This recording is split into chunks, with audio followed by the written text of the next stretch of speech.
Hello there, Deacon Weeks here.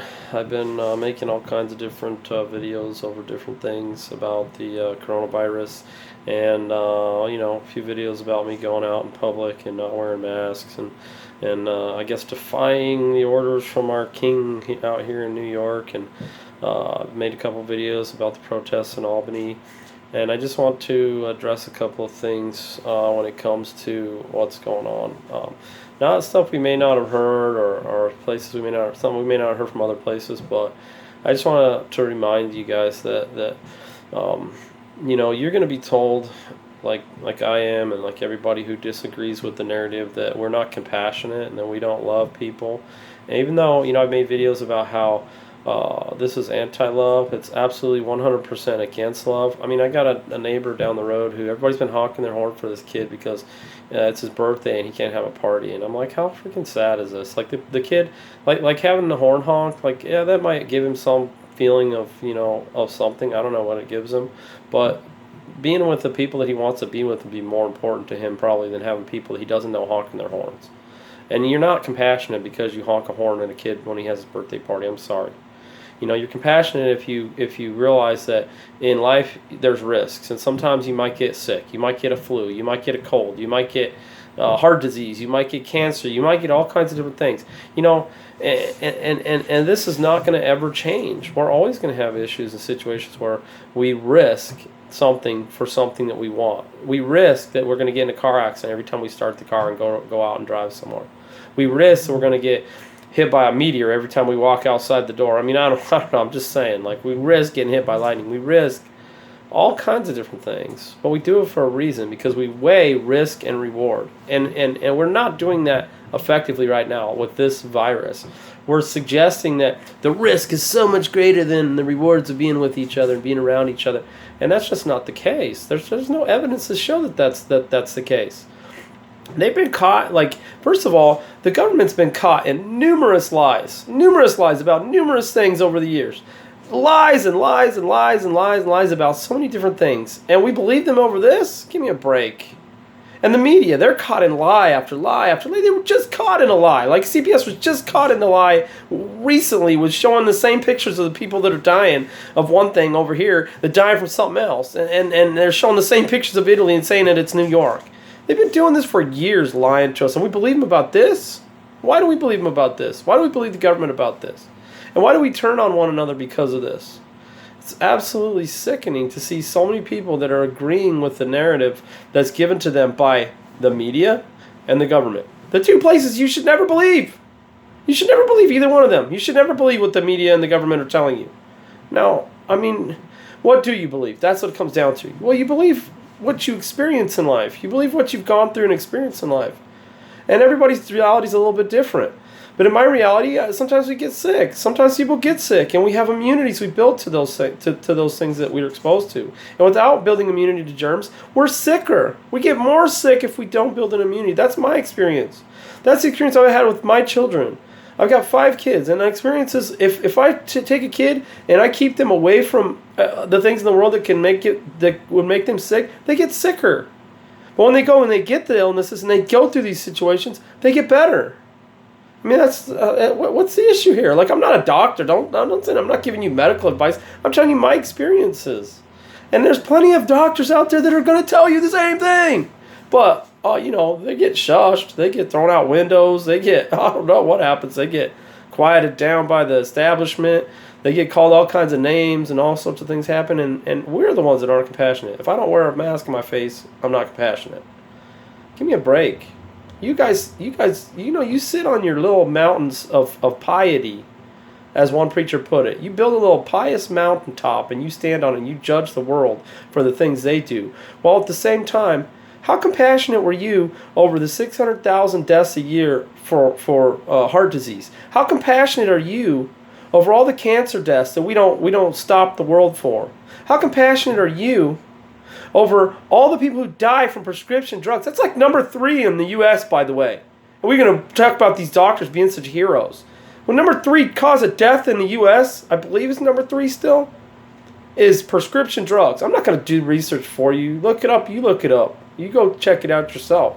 But I'm telling you right now, There's a lot of people dying from prescription drug usage, stuff their doctor gives them improperly most of the time.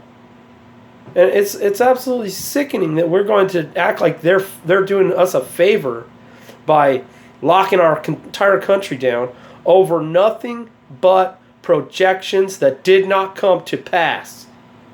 That's what's so sickening about it. And then we're not compassionate because we don't want to believe it. Because I don't believe the government and I don't believe the media. So I'm obviously a conspiracy theorist. Well, guess what? I guess I am a conspiracy theorist if that's what it means. If it means I'm supposed to trust the government, what they tell me when they've been proven to lie, and trust the media when they've been proven and caught in lies, then I guess that's what I am. I'll put my tinfoil hat on. You go ahead, put your mask on. We can have a good time. We can have a hell of a party then. Tinfoil hat, mask guy, right? But the thing is, we have to determine what is more important to us. And if it's more important for you to stay away and stay in your house or to wear a mask or do all these things, if the risk-reward situation for you, if it's greater, then do what you got to do. But don't tell me. Don't try to tell me what I need to do and try to pretend like I'm going to make the world sick. I'm not going to make the world sick any more than I ever have, right? And maybe I'm making some people sick by making these videos. And hopefully, if they are, it's the right people. Those are the people that probably need to hear it. The ones I'm making sick. Those are the ones that need to hear that they're listening to the government and they're listening to the media, and they're not going to take them to a good place. They're not going to be your savior. Absolutely not going to be your savior. They're going to be your undoing. And you don't have to believe me. I'm just telling you that. You'll see it. You'll see history come to pass, and what will come of it will be nothing but tyranny. That's what comes from government control. Tyranny, tyranny, tyranny, tyranny, tyranny. We are a nation who every year there's another movie about the Holocaust. Every year about the Holocaust in Germany, about Nazis, about these things, and all the time.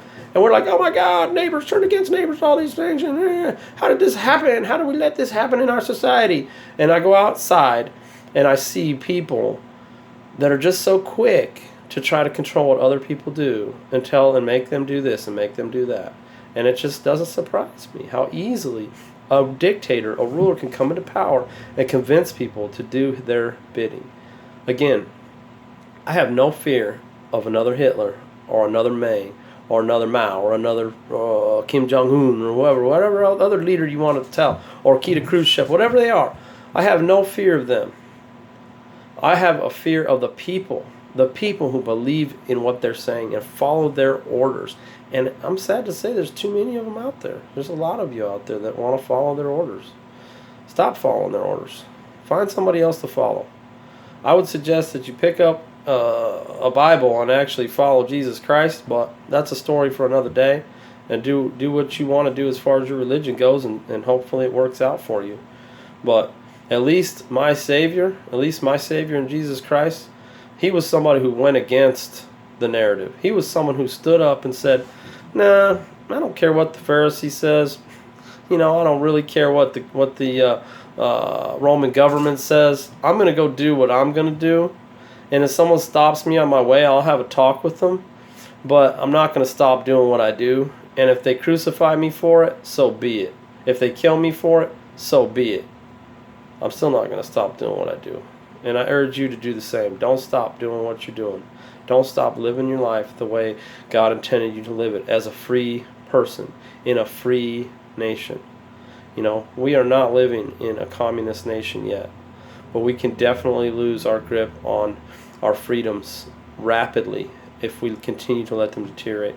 In my opinion, we're there. Like, we're pretty much, we've lost all of our freedoms already, pretty much, but we're probably going to deteriorate into a communist society. And I hope that some of us can look back fondly with the freedom that we had, and still be willing to die for what you believe in. I mean, that's just what you got to do. Be willing to die for what you believe in. Already people have threatened me and come against me and said this and said that, and I'm just one stupid dude out in one little place in New York, and I'm absolutely hated because I won't cover my face. And I have to ask myself, would my Savior cover his face in public? Would my Savior social distance in public? My answer is no. And so I'm not going to do it either. You know, if I was sick and I was not feeling good, I wouldn't be out in public. I wouldn't go out there and expose that to anybody else. But I'm not. I'm healthy, and there's no reason for anybody to be trying to stop me from living my life based on that. All right. Well, anyway, I rambled on a bit. You folks have a good day.